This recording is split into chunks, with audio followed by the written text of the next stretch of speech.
दोस्तों, क्या आप भी अपने क्रेडिट कार्ड से खुलकर शॉपिंग करते हैं या फिर अपना क्रेडिट कार्ड अपने दोस्तों के साथ भी शेयर करते हैं ताकि आपको कुछ कैशबैक मिल सके या फिर शॉर्ट टर्म के लिए आपको लोन मिल जाए? तो ये वीडियो आपके लिए ही है। आपको ये जानकर हैरानी होगी कि इनकम टैक्स डिपार्टमेंट की पैनी नज़र आपकी क्रेडिट कार्ड की हर ट्रांजैक्शंस पर रहती है। हाल ही में इनकम टैक्स की नोटिस बहुत सारे लोगों को आई है, सिर्फ इसीलिए क्योंकि उनका स्पेंडिंग उनके डिक्लेयर्ड इनकम से मैच नहीं कर रही है। आज के इस वीडियो में हम लोग बात करेंगे कि इनकम टैक्स की नोटिस क्यों आती है और इस पे कौन कौन से सेक्शंस अप्लाई होते हैं और इस नोटिस से बचने के लिए हम लोग क्या पहले से ही प्रिकॉशन ले सकते हैं। तो आइए शुरू करते हैं वीडियो को।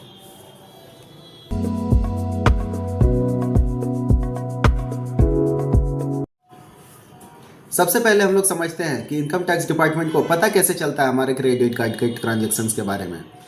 तो सबसे पहले जो भी हमारी ट्रांजैक्शंस होती है उसकी रिपोर्टिंग बैंक्स को करनी पड़ती है, इनकम टैक्स डिपार्टमेंट को एसएफटी के अंदर, मतलब कि स्टेटमेंट ऑफ फाइनेंशियल ट्रांजैक्शंस, जो कि बैंक को रिपोर्ट करनी पड़ती है।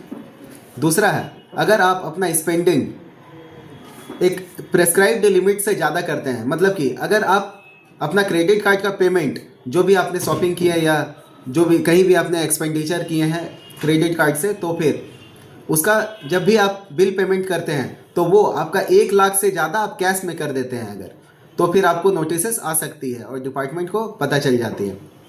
दूसरा है, अगर आप ऑनलाइन मोड से यानी NEFT IMPS इस मोड से अगर आप पेमेंट करते हैं अपने क्रेडिट कार्ड्स के स्पेंडिंग्स को, तो इस केस में लिमिट जो है वो है 10 लाख की। अगर 10 लाख से ज़्यादा आप ट्रांजैक्शन करते हैं या पेमेंट करते हैं तो फिर आपको इसमें नोटिस आने की चांसेस रहती है।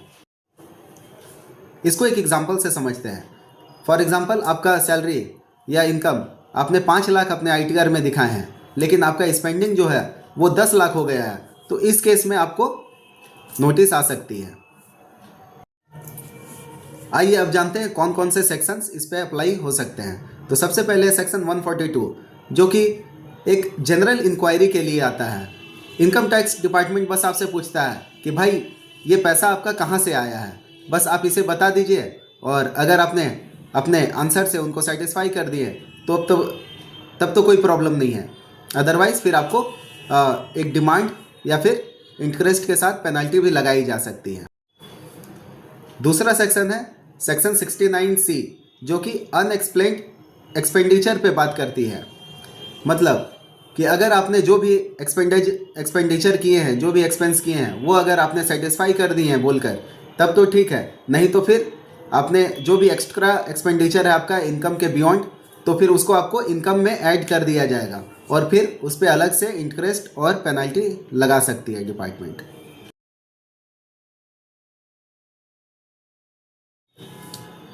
नोटिस से बचने के लिए आप ये 3 काम कर सकते हैं। पहला है, अपना AIS TIS ठीक तरीके से चेक कर लें और उसके बाद ही अपना इनकम टैक्स रिटर्न फाइल करें।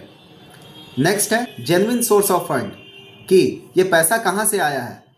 जैसे कि आपका हो सकता है कि ये पुराना सेविंग्स हो या फिर कहीं फैमिली से आपको गिफ्ट मिली हो, तो ये सारा डॉक्यूमेंट को आप प्रॉपर कागजात अपने पास ही रखें संभाल कर। और थर्ड और लास्ट स्टेप है कि आप कैश को अवॉइड कर सकते हैं। जैसे पेमेंट जब भी आप क्रेडिट कार्ड का करें तो कोशिश करें कि बैंक के थ्रू ही करें। जनरली ये देखा गया है कि बहुत सारे लोग क्रेडिट कार्ड तो यूज़ करते हैं और अपने दोस्तों को भी दे देते हैं, तो ये बहुत बार उनके लिए एक ब्लंडर मिस्टेक साबित हो जाता है।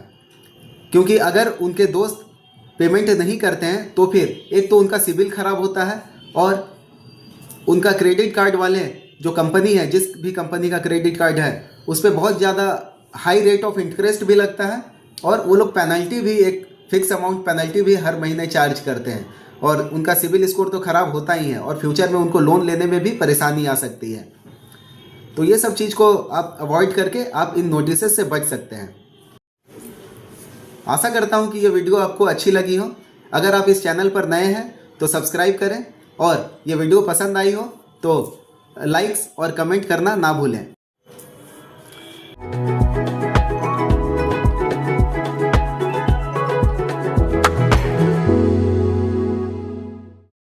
और एट लास्ट मैं यही कहना चाहूँगा कि अगर आपके पास क्रेडिट कार्ड है तो आप इनकम टैक्स रिटर्न अपना फाइल करना ना भूलें, क्योंकि ये हाई वैल्यूड ट्रांजैक्शंस के लिए मैंडेटरी हो सकता है। Thank you so much. और आपको किसी भी तरह का सलाह चाहिए तो फिर आप हमारे कमेंट बॉक्स में कमेंट कर सकते हैं या फिर हमारे दिए गए नंबर पर कॉल कर सकते हैं। Thank you so much for watching this video. मिलते हैं अगले वीडियो में।